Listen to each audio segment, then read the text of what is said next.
should talk about who you are, but just as importantly, we should talk about where we're going, which is up on this ancient volcano. You have a vineyard here now that you resurrected from the dead. This is a very famous place and was already part of royal holdings in the 13th century. But in the 1960s, during the socialist era, it was completely abandoned. It was sometime around 2000 that we decided to buy a small plot of land here in the Tokai region and start making wine. When I first saw the area, with the beautifully carved terraces like steps leading up through the forest to the top of the hill, and knowing that grapes had been grown here for centuries, it seemed quite irrational that it wasn't being cultivated.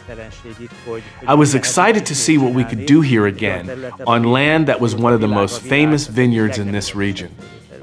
Okay, should we, let's go see? Let's go. So the route that we are following to the vineyard is like a 13th century version of GPS. Like we're following an ancient map, right? Yes, we have a really old map. The King's Well is right there behind that tree. This is a very famous well dating back to the 16th century. The area was identified by this well even back then. Come on. Okay. 13th century GPS. Can't we just take a truck or something? I mean, it's like 2014.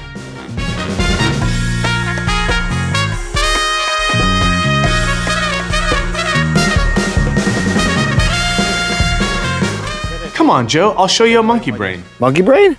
Yes. Yeah. These stones are the results of volcanic activity. They were formed by geysers as they eroded the stones.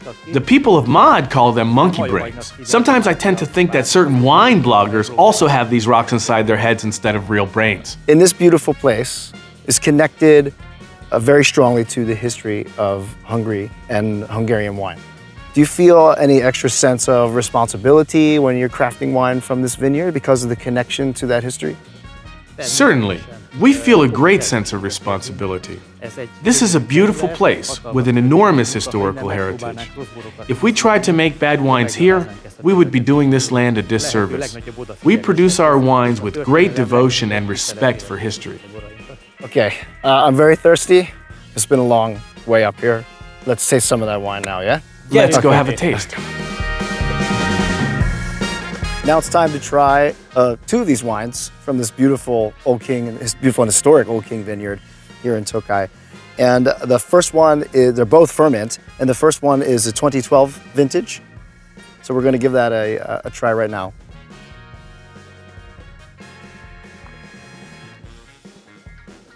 Wow, this is a very young wine. The 2012 vintage, I think, was a bit cooler here in Tokai. And because of that, there is such a brilliance to the acidity on this wine on the palate.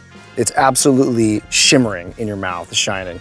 The nose is more reserved and has a lot of citrus, intense minerality, like a chalkiness to the smell. It's really pleasant. And this is just a wine I probably would not try to open for at least a couple more years. It's really gonna start to show its stuff 2-3 years down the line.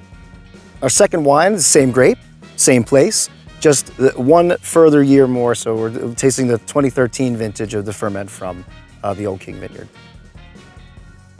Immediately, it's very different, particularly on the nose. It's much fruitier, it's much less reserved than that 2012. It was a warmer vintage, so we could expect it to be a little fruitier, but there's even hints of tropical fruits along with the citrus that are just popping out of the glass.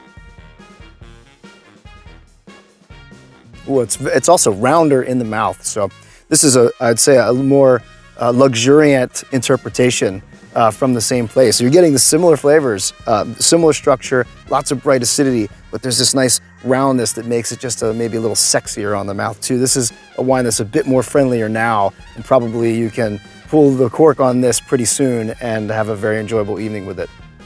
Well, thank you very much. It's been a real pleasure. You're welcome. Cheers.